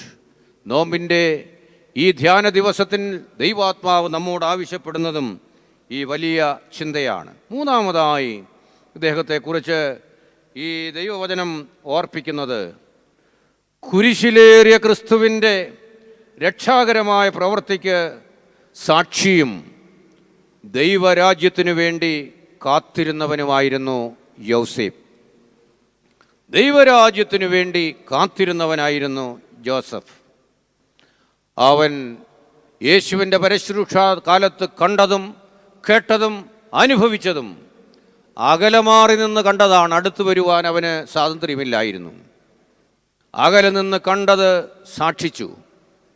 അതെ, അവൻ ക്രിസ്തുവിന് സാക്ഷ്യം കൊടുത്തു. ക്രിസ്തു നമുക്കൊരു സാക്ഷ്യം നൽകണം. ഈ നോമ്പിൽ സമൂഹം നമുക്കൊരു സാക്ഷ്യം നൽകണം. നമ്മെക്കുറിച്ച് ഈ തലമുറ എന്ത് സാക്ഷ്യം നൽകും? ഡോക്ടർ രാധാകൃഷ്ണൻ അദ്ദേഹം ജീവിച്ച കാലഘട്ടത്തിലെ ക്രിസ്ത്യാനികൾക്ക് കുറിച്ചൊരു സാക്ഷ്യം നൽകി. In olden days they were golden Christians with wooden cross, but today we can find wooden Christians with golden cross. അർത്ഥം നിങ്ങൾക്കറിയാമെന്നുള്ളത് കൊണ്ട് ഞാൻ അതിൻ്റെ വിശദാംശങ്ങളിലേക്ക് കടക്കുന്നില്ല. പണ്ട് മരക്കുരിശുകൾ ധരിച്ച സ്വർണം പോലെ വിളങ്ങുന്ന ക്രിസ്ത്യാനികളുണ്ടായിരുന്നു. Today we can find wooden Christians with golden cross. നമ്മെക്കുറിച്ച് എന്ത് സാക്ഷ്യം? അരിമത്യാക്കാരൻ യൗസേപ്പ് കുരിശിലേറിയ ക്രിസ്തുവിൻ്റെ രക്ഷാകര പ്രവൃത്തിക്ക് സാക്ഷിയായിരുന്നു. ദൈവരാജ്യത്തിനു വേണ്ടി കാത്തിരുന്നവനായിരുന്നു. ജീവിതയാത്രയിൽ കയ്യൊപ്പുള്ള ചില അടയാളങ്ങൾ ഈ ഭൂമിയിൽ നമ്മൾ അവശേഷിപ്പിക്കണം. രഹസ്യ ശിഷ്യനായിരുന്നെങ്കിലും അകലമാറി നിന്നെങ്കിലും ഇന്നും എൻ്റെയും നിങ്ങളുടെയും ഹൃദയത്തിൽ ചില അടയാളങ്ങൾ അദ്ദേഹം അവശേഷിപ്പിച്ചിരിക്കുന്നു. അതെ, ദൈവരാജ്യത്തിനു വേണ്ടി കാത്തിരുന്നവൻ. നാലാമതായി അവിടെ ഓർപ്പിക്കുന്നത്, സന്നിധി സംഘത്തിലെ അംഗമായിട്ടും അവരുടെ ഗൂഢാലോചനയിൽ പങ്കുകൊള്ളാതെ അവൻ മനസ്സാക്ഷിക്കനുസൃതമായി ജീവിച്ചു, പങ്കുകൊണ്ടു എന്ന് പറഞ്ഞാൽ മനസ്സാക്ഷിക്ക് വിരുദ്ധമായി പ്രവർത്തിച്ചില്ല. ഇന്നത്തെ എല്ലാ തലങ്ങളിലും അത് മനസ്സാക്ഷിക്ക് വിരുദ്ധമായിട്ടുള്ള പ്രവർത്തനമാണ്. സാഹചര്യങ്ങൾക്കനുസരണമായി നാം ചാഞ്ഞും ചരിഞ്ഞും നിൽക്കും, അല്ലേ? നമ്മൾ ചിലരെയൊക്കെ സുഖിപ്പിക്കുവാനുള്ള ഒരു ചിന്തകളാണ്, പ്രതികരണങ്ങളാണ്, അല്ലേ? അച്ചായൻ പറഞ്ഞത് ശരി, മറ്റേ അച്ചായൻ പറഞ്ഞത് കറക്റ്റ്, അല്ലേ? ഇന്നാര് പറഞ്ഞത് പരമസത്യം. അങ്ങനെ ചാഞ്ഞും ചരിഞ്ഞും സൗകര്യങ്ങൾക്കനുസരണമായി ആളുകളെ ചേർത്ത് നിൽക്കുവാനും സത്യത്തെ തമസ്കരിക്കുവാനും വെമ്പൽ കൊള്ളുന്ന ഈ കാലയളവിൽ ഗൂഢാലോചന നടക്കുന്ന സംഘത്തിലെ അംഗമായിരുന്നിട്ടും അദ്ദേഹം മനസ്സാക്ഷിക്ക് വിരുദ്ധമായി പ്രവർത്തിച്ചിട്ടില്ല. അത് കുരിശിനെ മുത്തുവാൻ കടന്നു വരുമ്പോൾ എനിക്ക് ഇതിനെ ഒന്ന് സ്പർശിക്കുവാൻ എൻ്റെ ജീവിതം ഒരു സാക്ഷ്യമുള്ളതും വിശുദ്ധിയുള്ളതുമാണോ എന്ന് ഞാനും നിങ്ങളും തിരിഞ്ഞു നോക്കേണ്ടതായിട്ടുണ്ട്. അത് നമ്മൾ കാണുന്നുണ്ട്. യേശുവിനോടുകൂടെ രഹസ്യ ശിഷ്യന്മാരായിരുന്നില്ല, പരസ്യ ശിഷ്യന്മാരായിരുന്ന 2-3 പേരെക്കുറിച്ച്, അല്ലേ? യൂദ, അല്ലേ? അദ്ദേഹത്തെക്കുറിച്ച് പറഞ്ഞിരിക്കുന്നത് എന്താ? അദ്ദേഹത്തെക്കുറിച്ച് 2-3 ചിന്തകൾ പറയുന്നുണ്ട്. എന്താ അദ്ദേഹത്തെക്കുറിച്ച് പറഞ്ഞിരിക്കുന്ന ചിന്തകൾ? ഒന്നാമതായിട്ട് അദ്ദേഹത്തെക്കുറിച്ച് പറഞ്ഞിരിക്കുന്നത്, അദ്ദേഹം നേരിനെ നെറികേടാക്കിയ ഒരു വ്യക്തിത്വമായിരുന്നു. മനുഷ്യചരിത്രത്തിൽ ഏറ്റവും നിർദ്ദയമായ ഒരു ചോദ്യമാണ് അദ്ദേഹം ചോദിക്കുന്നത്. ശിഷ്യ സമൂഹത്തിൻ്റെ ട്രഷറർ അദ്ദേഹം യേശുവിനെ ഒറ്റിക്ക് കൊടുക്കുന്നതിന് വേണ്ടി നേരിനെ നെറികേടാക്കിയ ഒരു വ്യക്തിത്വമായിരുന്നു. അദ്ദേഹം ചോദിക്കുന്നു, എന്താ ചോദിച്ച? മനുഷ്യചരിത്രത്തിലെ ഏറ്റവും നിർദ്ദയമായ ചോദ്യം എന്താ? എനിക്ക് എന്ത് കിട്ടും? എനിക്ക് എന്ത് തരും? രണ്ടാമത് അദ്ദേഹത്തെക്കുറിച്ച് പറയുന്നത്, തുച്ഛമായ വെള്ളി നാണയത്തിനു വേണ്ടി വിലയേറിയ നിധി നഷ്ടപ്പെടുത്തിയവനായിരുന്നു ഈ യൂദ. പരസ്യ ശിഷ്യനായിരുന്നു, പക്ഷേ കയ്യിലിരിപ്പും ഉള്ളിലിരിപ്പുമാണ് ഞാൻ പറഞ്ഞത്. പിന്നീട് അദ്ദേഹത്തെക്കുറിച്ച് പറഞ്ഞത്, അദ്ദേഹം ചിരിച്ചുകൊണ്ട് കഴുത്തറുത്തവനായിരുന്നു. കാണിച്ചു കൊടുക്കുവാനായിട്ട് വന്ന് ചുംബനം നടക്കുമ്പോൾ, അത് യൂദായെ, നീ ചുംബനം കൊണ്ടാണോ ദൈവപുത്രനെ കാണിച്ചു കൊടുക്കുന്നത് ചോദിക്കുമ്പോഴും അവന് കുലുക്കമില്ല. മനസ്സാക്ഷിക്ക് വിരുദ്ധമായി പ്രവർത്തിക്കുന്നു. പരസ്യ ശിഷ്യനായിരുന്ന പത്രോസ് യേശുവിനെ വിസ്തരിക്കുമ്പോൾ വെളിയിൽ തണുപ്പ് കൊണ്ട് തീ കായുന്ന ഒത്തിരി ആളുകളുടെ അടുക്കലിലേക്ക് ചെന്നിരിക്കുന്നു. ഈ അവരുടെ കൂട്ടത്തിൽ ചെന്നിരിക്കുമ്പോൾ ഒരാൾ അവനെ തിരിച്ചറിഞ്ഞിട്ട് ചോദിക്കും, നീയും ആ നസ്രായൻ്റെ കൂടെ ഉള്ളവനല്ലയോ? ആര്? എന്ത്? ഞാൻ അവനെ അറിയുന്നില്ല. മനസ്സാക്ഷിക്ക് വിരുദ്ധമായി പ്രവർത്തിക്കുന്ന ശിഷ്യന്മാർ, പക്ഷേ പുറമേ ശിഷ്യനെന്ന് അറിയാഞ്ഞിട്ടും ക്രിസ്തുവിന് വേണ്ടി മനസ്സാക്ഷിയോടുകൂടെ നിലകൊള്ളുന്ന അരിമത്യക്കാരൻ യൗസേപ്പ്. അഞ്ചാമതായി അദ്ദേഹത്തെക്കുറിച്ച് എനിക്ക് ഓർപ്പിക്കുവാനായിട്ടുള്ളത്, പീലാത്തോസിൻ്റെ അടുക്കൽ വന്ന് യേശുവിൻ്റെ ശരീരം ചോദിച്ചു വാങ്ങിയ ധൈര്യശാലിയായിരുന്നു അരിമത്യക്കാരൻ യൗസേപ്പ്. ധൈര്യശാലിയായിരുന്നു. ആദ്യം ഞാൻ പറഞ്ഞു, അദ്ദേഹം രഹസ്യ ശിഷ്യനാകുവാനുള്ള കാരണം, അത് അദ്ദേഹത്തെ പുറത്താക്കും, ഉപദ്രവിക്കും, തള്ളപ്പെടും. പക്ഷേ കുരിശിലെ ചില അത്ഭുതങ്ങളും അവിടെ നടന്ന ശക്തിയുമൊക്കെ കണ്ടപ്പോൾ ഇദ്ദേഹത്തിന് ഇനി മറഞ്ഞു നിന്നിട്ടോ മറച്ചു വച്ചിട്ടോ കാര്യമില്ലെന്ന് മനസ്സിലായി. അദ്ദേഹം ചെന്ന് പീലാത്തോസിനോട് യേശുവിൻ്റെ ശരീരം ചോദിക്കുന്നു. രഹസ്യ ശിഷ്യൻ പരസ്യമായി ഉത്തമ ശിഷ്യനെന്ന് പ്രഖ്യാപിക്കുന്നു. അത് യേശുവിനെ പരസ്യമായി അംഗീകരിക്കുവാനുള്ള ധൈര്യം അദ്ദേഹം ആർജിച്ചു. അനുഗ്രഹിക്കപ്പെട്ടത്, നമ്മുടെ വ്യക്തി ജീവിതത്തിൽ ഈ യേശുവിന് വേണ്ടി ധൈര്യമായി നിലകൊള്ളുവാൻ നമുക്ക് കഴിയണമെന്നാണ് ഈ നോമ്പ് ദിനങ്ങൾ നമ്മളോട് ആവശ്യപ്പെടുന്നത്. ആറാമതായി അദ്ദേഹത്തെക്കുറിച്ച് പറയുന്നത്, ദൈവത്തിൻ്റെ ദാനമായ സമ്പത്തിൻ്റെ ശരിയായ വിനിയോഗം അറിയാവുന്നവനായിരുന്നു ധനികനായിരുന്ന യൗസേപ്പ്. യൗസേപ്പിനെ കുറിച്ച് വേദപുസ്തകം സാക്ഷിക്കുന്നു, അദ്ദേഹം ധനികനായിരുന്നു. അല്ലെങ്കിൽ യെരുശലേമിൽ നിന്ന് അനേക ദൂരമുള്ള ഉൾപ്രദേശത്ത് താമസിച്ചിരുന്നവൻ യെരുശലേമിൽ വന്ന് അവിടെ ഒരു തോട്ടവും അതിൽ മനോഹരമായ പാറയിൽ വെട്ടിയെടുത്ത ഒരു കല്ലറയും പണിയണമെങ്കിൽ നിശ്ചയമായും അദ്ദേഹം ധനികനായിരുന്നു. ധനം ഒരു പാപമാണോ? ധനികന്മാർ ദൈവം ഇഷ്ടപ്പെടാത്തവരാണോ? ധനമുണ്ടാക്കുന്നതോ പാപമല്ല. അബ്രഹാമിനെ കുറിച്ച് പറയുന്നത് അദ്ദേഹം വലിയ ധനികനായിരുന്നു. എന്നാൽ നമ്മൾ ധനം എങ്ങനെ ആർജിക്കുന്നു എന്നും എങ്ങനെ വിനിയോഗിക്കുന്നു എന്നുള്ളതുമാണ് ധനികന് ലഭിക്കുന്നതായ നീതീകരണം എന്ന് പറയുന്നത്. നോമ്പിൻ്റെ 50 ദിവസങ്ങളിൽ നമ്മൾ ഭക്ഷണം വർജിച്ചു, പല ആർഭാടങ്ങളും ആഘോഷങ്ങളും മാറ്റിവെച്ചു. ഈ വർജിച്ചതും മാറ്റിവെച്ചതും അതിൻ്റെ പിന്നിൽ നമുക്കൊരു നേട്ടമുണ്ടായിട്ടുണ്ടല്ലോ. അത് ആത്മീയ നേട്ടമാണെങ്കിലും നമുക്ക് ലഭിച്ചിരിക്കുന്ന ധനം ഈ നോമ്പിൽ എന്ത് സൽപ്രവൃത്തിക്ക് വേണ്ടി വിനിയോഗിക്കാനായിട്ട് നമുക്ക് സാധിച്ചു. ആർജിക്കുക എന്നുള്ളതിനേക്കാൾ ഉപരിയായി അത് കൊടുക്കുക എന്നുള്ള ചിന്തയിലേക്ക് നമുക്ക് എത്രമാത്രം വളരുവാൻ കഴിഞ്ഞിട്ടുണ്ട്. ഒരിക്കൽ ഒരു മനുഷ്യൻ വനരാജാവിൻ്റെ അടുക്കൽ 1000 രൂപയുമായി കടന്നു ചെന്നിട്ട് വനരാജാവിനോട് അപേക്ഷിച്ചു, എനിക്ക് കുറേ വസ്തു തരണം. അദ്ദേഹം പറഞ്ഞു, നിനക്കിഷ്ടമുള്ളത് നിനക്ക് എടുക്കാം, നീ രാവിലെ ഇവിടെ വനത്തിൽ വരണം.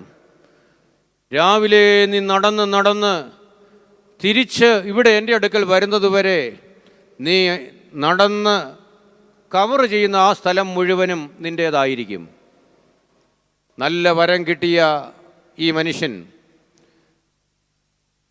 പ്രഭാതം മുതലേ ആർത്തിയോടുകൂടെ വേഗത്തിൽ നടന്ന് സന്ധ്യയ്ക്ക് മടങ്ങി വരുമ്പോൾ ഏക്കറുകൾ പിന്നിട്ടു.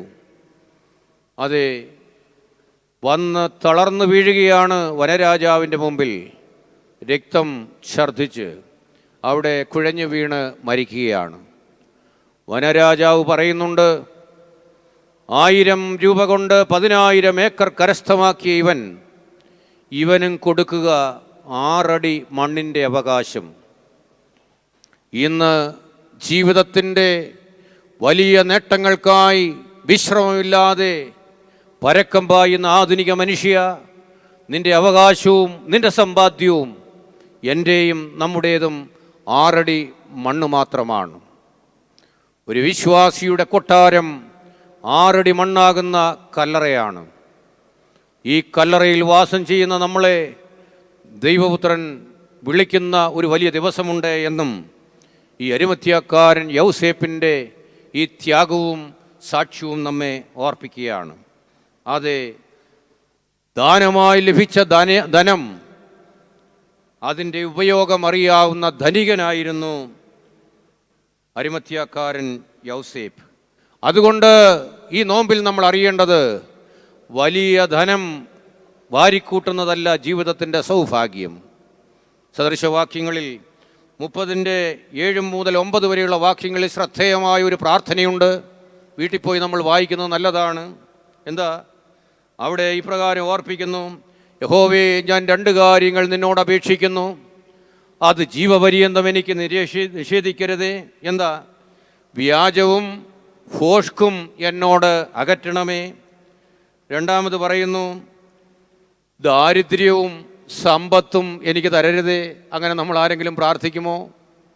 നമ്മൾ ആദ്യത്തേത് വല്ലം ചിലപ്പോൾ പ്രാർത്ഥിക്കും, എന്താ, ദൈവം എനിക്ക് പട്ടിണിയും പ്രയാസവും ഒന്നും തരരുതേ എന്ന്. സമ്പത്ത് തരരുതേ നമ്മൾ പ്രാർത്ഥിക്കുമോ? ഇവിടെ പ്രാർത്ഥിക്കുന്നു, ദാരിദ്ര്യവും സമ്പത്തും എനിക്ക് തരരുതേ. എന്താ കാരണം?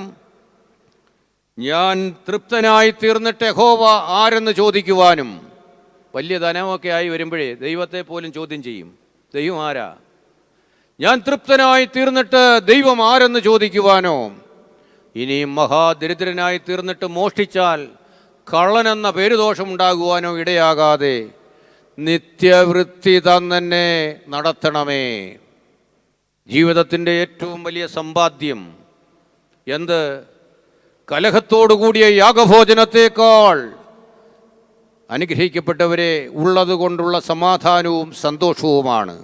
അതിനുവേണ്ടി നമുക്ക് പ്രാർത്ഥിക്കാം. ഒരു ചിന്ത കൂടെ ഓർപ്പിച്ചുകൊണ്ട് എൻ്റെ വാക്കുകളെ ഇവിടെ ചുരുക്കുകയാണ്.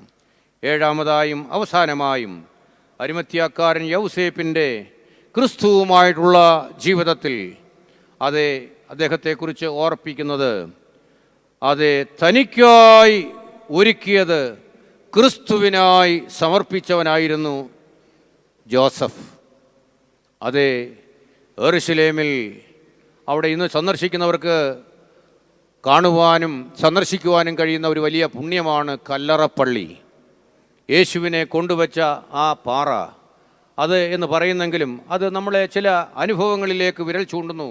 അതിൻ്റെ ഒറിജിനാലിറ്റി അല്ല നമ്മുടെ വിഷയം, മറിച്ച് അതിൻ്റെ ആ വലിയ ചരിത്ര യാഥാർത്ഥ്യങ്ങളിലേക്ക് നമുക്ക് കാണുവാൻ തക്കവണ്ണം അവിടെ ഒരു കല്ലറപ്പള്ളി എന്ന പേരിൽ ആ ഗോൽഗുത്ത മലയുടെ അടിവാരത്തായി ഒരു പള്ളി അവിടെയുണ്ട്. അതിൻ്റെ അറകൾ, അതായത് ഈ കല്ലറയ്ക്കൽ ഈ കല്ലറയുടെ വാതുക്കൽ ഒരു കല്ല് വച്ചിരുന്നു എന്ന് പറഞ്ഞതുപോലെ അവിടെ ഒരു 4 അടി നീളവും വീതിയുമുള്ള ഒരു പ്രധാന വാതിലുണ്ട്. അതിനകത്ത് നമുക്ക് കയറുവാനായിട്ട് കഴിയും. അവിടെ യേശുവിനെ കൊണ്ടുവന്ന് വെച്ചു എന്നുള്ളതാണ് ആ വലിയ വിശ്വാസം. ഗവേഷകരുടെയൊക്കെ ഗവേഷണത്തിൽ അത് വലിയ യാഥാർത്ഥ്യമായ അതിൻ്റെ തെളിവുകൾ അവിടെ ക്രമീകരിച്ചിട്ടുണ്ട്. അതല്ലല്ലോ വിഷയം. ഇവിടെ തനിക്കായി വെട്ടിയുണ്ടാക്കിയ 2 അറകളുള്ള പാറയിൽ കല്ലറയിൽ യേശുവിനായിട്ട് അവൻ കൊടുത്തു. നീ വിലയേറിയതെന്നും വിലപിടിപ്പുള്ളതെന്നും നീ കരുതുന്ന പലതും യേശുവിന് വേണ്ടി സമർപ്പിക്കുവാൻ നിനക്ക് കഴിഞ്ഞിട്ടുണ്ടോ? അനുഗ്രഹിക്കപ്പെട്ടവരെ, ഈ ശുശ്രൂഷ നമ്മോട് ആവശ്യപ്പെടുന്നതും അതാണ്. യേശുവിനായി കല്ലറ ഒരുക്കുക എന്നുള്ളത് അരിമത്യാക്കാരൻ യൗസേപ്പിൻ്റെ ഒരു വലിയ ദൗത്യമായിരുന്നു. കല്ലറ ഒരു ക്രിസ്ത്യാനിയുടെ പവിത്രഭൂമിയാണ്. നമ്മുടെ പിതാക്കന്മാർ അന്ത്യവിശ്രമം കൊള്ളുന്ന കല്ലറ നമ്മുടെ പുണ്യഭൂമിയാണ്. അതുകൊണ്ടാണല്ലോ നമ്മൾ എവിടെ പോയാലും പോകുന്നതിന് മുമ്പും വന്നിട്ടും നമ്മുടെ പിതാക്കന്മാരുടെ കല്ലറകളിൽ ചെന്ന് ഒരു തിരി നമ്മൾ തെളിയിക്കുന്നത്. യേശുവിന് വേണ്ടി പുനരുത്ഥാനത്തിൻ്റെ മുൻകുറിയായ കല്ലറ ഒരുക്കുവാനുള്ള രക്ഷാദൗത്യം ക്രമീകരിപ്പാൻ അരിമത്യാക്കാരൻ രഹസ്യ ശിഷ്യന് കഴിഞ്ഞുവെങ്കിൽ അതിൽ വലിയ മഹാഭാഗ്യം എന്ത്! പ്രധാന ശിഷ്യൻ തള്ളിപ്പറയുന്നു. സമ്പത്ത് കൈകാര്യം ചെയ്തിരുന്നവൻ തള്ളിപ്പറയുന്നു, ഞാൻ അവനെ അറിയുന്നില്ല എന്ന് പറയുമ്പോൾ ഓടിയൊളിക്കുന്ന ശിഷ്യസമൂഹം, പരിശുശ്രൂഷയിൽ സൗഖ്യം ലഭിച്ച എത്രയോ ജനങ്ങൾ, ഓശാനയിൽ ആർത്ത് അട്ടഹസിച്ച ജനസമുദ്രം, അവരെ ആരെയും കുരിശിൻ്റെ ചുവട്ടിൽ കാണാതിരിക്കുമ്പോൾ ഒരു രഹസ്യ ശിഷ്യൻ തൻ്റെ ജീവനെയും ജീവിതത്തെയും അവഗണിച്ചുകൊണ്ട് എന്തും വരുന്നതെന്തും വരട്ടെ, പ്രത്യാഘാതങ്ങളെ ഭയപ്പെടാതെ ധൈര്യത്തോടെ ചെന്ന് ചോദിച്ച് യേശുവിനെ ശവസംസ്കാരം നൽകുക എന്നുള്ള വലിയ കടമ നിർവഹിക്കുന്നു. നമ്മുടെ ശവസംസ്കാര ശുശ്രൂഷയിൽ അവസാനത്തെ ഹൂത്തോമ പ്രാർത്ഥനയിൽ ശ്രദ്ധേയമായൊരു വാക്യമുണ്ട്. മരിച്ചവരുടെ സംസ്കാരത്തിൽ നീതീകരണം പ്രാപിപ്പീൻ. ദൈവവചനത്തിൽ നമ്മൾ ഓർക്കുന്നുണ്ട്, ഒരു മനുഷ്യൻ എത്ര വയസ്സ് എത്ര വർഷം ജീവിച്ചിരുന്നാലും ഒരു നല്ല ശവസംസ്കാരം പ്രാപിക്കുന്നില്ല എങ്കിൽ ഗർഭമലസിപ്പോയ മാംസപിണ്ഡത്തിന് സമാനമാകുന്നു എന്ന്. അതുകൊണ്ടാണ് നമ്മുടെ പ്രിയപ്പെട്ടവരെ യഥാർത്ഥ പ്രാർത്ഥനയും കടമകളുമൊക്കെ നിർവഹിച്ച് നമ്മൾ ശവസംസ്കാരം നിർവഹിക്കുന്നത്. എൻ്റെ വാക്കുകളെ ഇവിടെ ചുരുക്കട്ടെ. സന്നിധി സംഘത്തിലെ രഹസ്യ ശിഷ്യനായിരുന്ന നിക്കോദീമോസിനെ കൂട്ടി, അദ്ദേഹവും ധനികനായിരുന്നു, രാത്രിയിൽ യേശുവിനെ കാണുവാൻ വന്നവനായിരുന്നു. അവിടെ അദ്ദേഹത്തെയും കൂട്ടി 100 റാത്തൽ മൂറും അകിലും ചേർത്ത സുഗന്ധ കൂടിയാണ് യേശുവിനെ അവർ സംസ്കരിക്കുന്നത്. ആ പുതിയ കല്ലറയിൽ ഏകദേശം 30,000 വെള്ളിക്കാശ് വിലയുള്ളതായി യൂദ ഈ വലിയ സുഗന്ധദ്രവ്യത്തിന് വിലയിട്ടിരിക്കുകയാണ്. അന്നത്തെ സാഹചര്യത്തിൽ ഒരു വെള്ളിക്കാശ് ഒരു ജോലിക്കാരൻ്റെ ഒരു ദിവസത്തെ കൂലിയാണെങ്കിൽ ഇത്ര 1000 വിലപിടിപ്പുള്ള സുഗന്ധ ധൂപക്കൂട്ടുകൊണ്ടാണ് യേശുവിനെ സംസ്കരിക്കുന്നത്. നമ്മളും നമ്മുടെ പ്രിയപ്പെട്ടവരെ സംസ്കരിക്കുമ്പോൾ എത്ര മാന്യമായിട്ട് സുഗന്ധവർഗങ്ങളൊക്കെ കുന്തിരിക്ക ഒക്കെയുള്ള ധൂപാർപ്പണമൊക്കെ നടത്തി നമ്മൾ അവരെ ആദരവോടുകൂടെ ഭംഗിയായി ഒരുക്കും. ഏറ്റവും നല്ല വസ്ത്രങ്ങൾ ധരിപ്പിക്കും. ഇവിടെ നാം കാണുന്നു വെള്ള നിലയങ്കി ധരിപ്പിച്ച് അതിൽ ഈ സുഗന്ധധൂപങ്ങൾ കിടത്തി കഴുത്ത് മുതൽ പാദം വരെ ചുറ്റി ആ തുണിയുടെ രണ്ടറ്റങ്ങൾ കൊണ്ട് പാദങ്ങൾ രണ്ടും ചേർത്ത് കെട്ടും. അതാണല്ലോ കർത്താവ് ലാസറിനെ ഉയർപ്പിക്കുമ്പോൾ പറയുന്നു, അവൻ്റെ കെട്ടുകളെ അഴിപ്പീൻ. ഇന്നും നമ്മൾ അതൊക്കെ അനുവർത്തിക്കുന്നുണ്ട് കേട്ടോ. ഒന്ന്, നാം സുഗന്ധവർഗ്ഗങ്ങൾ അവരുടെ ആദരപൂർവ്വം അർപ്പിക്കുന്നു. രണ്ട്, നല്ല വിശിഷ്ട വസ്ത്രങ്ങൾ അവർക്ക് ധരിപ്പിക്കുന്നു. അതുകൊണ്ട് നാം അത് മറയ്ക്കുന്നു. മൂന്നാമത് വീണ്ടും നാം കാണുന്നുണ്ട്, തലയിൽ ഒരു റൂമാൽ തൂവാല കെട്ടിയിരുന്നു. വിശുദ്ധ യോഹന്നാന്റെ സുവിശേഷം 20:27. അതെ, അവൻ ഉയർത്തപ്പോൾ ഇതെല്ലാം ചുരുട്ടി ഒരു ഭാഗത്തേക്ക് മാറ്റി വച്ചിരുന്നതായി നാം കാണുന്നു. എൻ്റെ വാക്കുകളെ ഇവിടെ അവസാനിപ്പിക്കട്ടെ. അതെ, യേശുവിൻ്റെ ജനനത്തിൽ ജനിക്കുവാൻ ഒരിടം ലഭിക്കാതെ കാലിത്തൊഴുത്ത് കയറിപ്പോയവൻ, കാലിത്തൊഴുത്തിൽ ജനിച്ചവൻ, പരിശുശ്രൂഷ സമയത്ത് പാർക്കുവാൻ ഒരു ഭവനം ഇല്ലാതിരുന്നവൻ, യാത്രയ്ക്ക് സ്വന്തമായി ഒരു വാഹനമില്ലാതെ അന്യൻ്റെ കഴുതയെ വാഹനമാക്കിയവൻ, മരിച്ചപ്പോൾ സ്വന്തമായി ഉണ്ടാക്കാത്ത അല്ലെങ്കിൽ ബന്ധക്കാർ നിർമ്മിച്ചു കൊടുക്കാത്ത ഒരു കല്ലറ ലഭിച്ചവൻ, എങ്ങനെ ഇന്നും ഈ നൂറ്റാണ്ടിലും സഹസ്രാബ്ദങ്ങൾ പിന്നിടുമ്പോഴും നമ്മുടെ ഹൃദയങ്ങളിൽ വസിക്കുന്നു. അനുഗ്രഹിക്കപ്പെട്ടവരെ, നമ്മുടെ വ്യക്തി ജീവിതങ്ങളാണ് ഞാൻ മുമ്പേ ഓർപ്പിച്ചതുപോലെ ജീവിതകാലങ്ങൾ ചില അടയാളങ്ങൾ മനുഷ്യഹൃദയങ്ങളിൽ നമ്മൾ അവശേഷിപ്പിച്ചിട്ട് പോകേണ്ടവരാണ്. എത്ര കാലം ജീവിച്ചു എന്നുള്ളതല്ല, എങ്ങനെ ജീവിച്ചു എന്നുള്ളത് നമ്മൾ പറയേണ്ടത് വരും തലമുറയാണ്. നമ്മുടെ പദവികളിലും സ്ഥാനങ്ങളിലും മാനങ്ങളിലും ധനത്തിലും നമ്മൾ കൂടുതലായി സന്തോഷം കണ്ടെത്തിയിട്ട് നിത്യമായതിനെ നഷ്ടപ്പെടുത്തുന്നെങ്കിൽ നമ്മളൊന്നും നേടിയിട്ടില്ല എന്ന് തിരിച്ചറിയട്ടെ. ഞാൻ ഈ വേദവാക്യവുമായി ബന്ധപ്പെടുത്തി 7 ചിന്തകളായി തന്നത്. ഇത് ഈ ദിവസത്തെ ധ്യാനത്തിൻ്റെ പ്രധാന ചിന്തകളായി നമുക്ക് ഉൾക്കൊള്ളാം. ക്രിസ്തുവിനെ പ്രതി, അതേ, ക്രിസ്തുവിനെ ഹൃദയഭാഗത്ത് ഇടം നൽകിയ രഹസ്യ ശിഷ്യൻ ഇത് നമ്മളാകുക. രണ്ടാമത്, നല്ലവനും നീതിമാനുമായ മനുഷ്യസ്നേഹി, ഈ ഒരു സൽപ്പേര് നാം ആർജിക്കുക. നല്ല പേര് സുഗന്ധവർഗത്തേക്കാൾ ഉത്തമം, നല്ല സാക്ഷ്യം. മൂന്നാമത്, ക്രിസ്തുവിൻ്റെ രക്ഷാകര പദ്ധതിക്ക് ദൈവരാജ്യത്തിനും വേണ്ടി പ്രതീക്ഷയോടുകൂടെ കാത്തിരുന്ന ഭക്തൻ. നാലാമത്, കൂടെയുള്ളവരുടെ തിന്മയെ അനുകൂലിക്കാതെ തിന്മയെ വെറുത്ത് നന്മയോട് പറ്റിച്ചേർന്നവൻ. അഞ്ചാമതായി, പീലാത്തോസിൻ്റെ അടുക്കൽ ചെന്ന് പ്രത്യാഘാതങ്ങളെ വകവയ്ക്കാതെ യേശുവിൻ്റെ ശരീരം ചോദിച്ചു വാങ്ങിയവൻ. സമ്പത്തിൻ്റെ സമൃദ്ധിയിൽ അഹങ്കരിക്കാതെ അതിനെ ശരിയായ വിനിയോഗം ചെയ്ത ധനവാനായ സൽപ്രവൃത്തിക്കാരൻ. അവസാനമായി, തനിക്കായി ക്രമീകരിച്ചിരുന്നത് ക്രിസ്തുവിനായി പൂർണ്ണ മനസ്സോടെ സമർപ്പിച്ചവൻ. നമ്മുടെ തലകളെ വണക്കി നമുക്ക് പ്രാർത്ഥിക്കാം.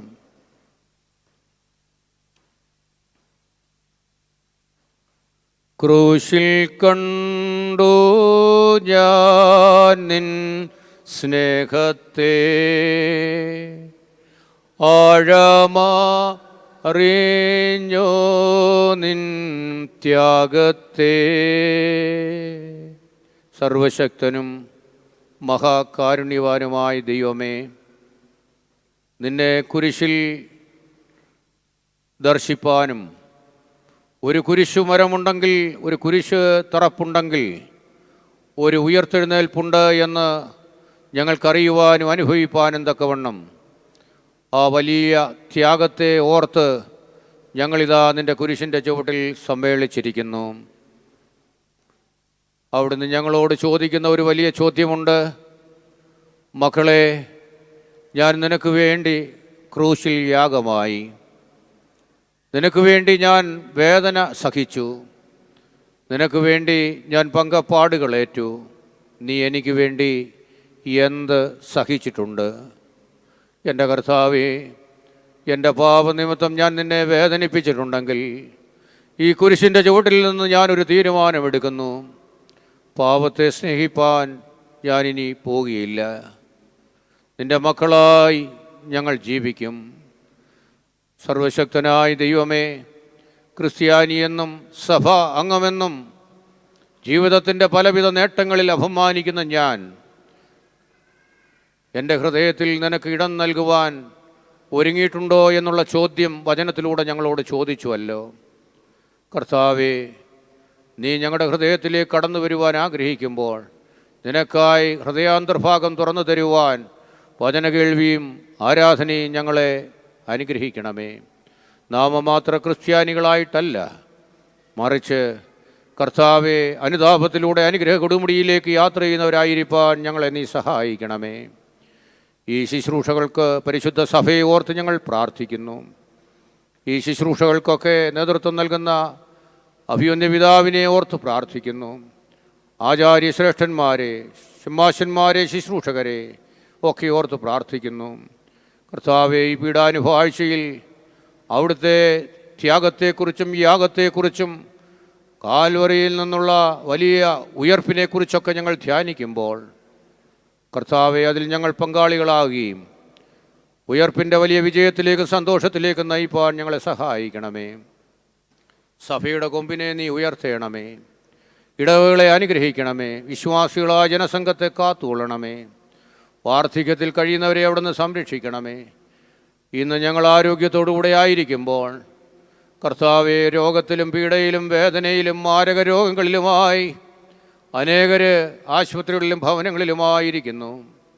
കണ്ണുനീരാൽ കട്ടിലിനെ നനയ്ക്കുമ്പോൾ കർത്താവെ, യജമാനൻ്റെ കരസ്പർശനം അവർക്ക് ലഭിപ്പാൻ, കർത്താവെ, ആ യുവതി കുരിശിൻ്റെ ചുവട്ടിൽ വന്ന് കണ്ണുനീരൊഴുക്കിയപ്പോൾ അവളുടെ സകല ബന്ധനവും അഴിഞ്ഞതുപോലെ ഞങ്ങളുടെ പാപബന്ധനങ്ങളെ അഴിച്ച് ഞങ്ങൾക്കൊരു പുതുജീവൻ നൽകണമേ. അന്യദേശങ്ങളിലും രാജ്യങ്ങളുമായിരിക്കുന്നവരെ കാക്കേണമേ. ഞങ്ങളുടെ യുവതി യുവാക്കൾ ദൈവിക പാതയിൽ ചരിക്കണമേ. എല്ലാം ഉണ്ടായിട്ടും കുടുംബങ്ങളിൽ സമാധാനവും സ്വസ്ഥതയും ഇല്ലാതെ ഭാരപ്പെടുന്നവർക്കും വേദനിക്കുന്നവർക്കും അവിടുന്ന് സമാധാനവും ആശ്വാസവും സ്വസ്ഥതയും നൽകണമേ. ഹൃദയം നുറുങ്ങിയവർക്ക് യഹോവ സമീപസ്ഥനാകുന്നു. മനസ്സ് തകർന്നവരെ അവൻ രക്ഷിക്കുന്ന ദൈവമാണെന്ന് വിശ്വസിപ്പാൻ തക്കവണ്ണം രക്ഷയുടെ സന്തോഷം ഈ നാളുകളിൽ ഞങ്ങളുടെ വ്യക്തി ജീവിതത്തിൽ പകരണമേ. പരിശുദ്ധാത്മാവാൽ ഞങ്ങളെ നിറയ്ക്കണമേ. ആയത് ഞങ്ങൾ നിനക്ക് നിൻ്റെ പിതാവിനും പരിശുദ്ധ റൂഹായിക്കും എന്നാളും സ്തുതിയും സ്തോത്രവും അർപ്പിക്കുവാൻ തന്നെ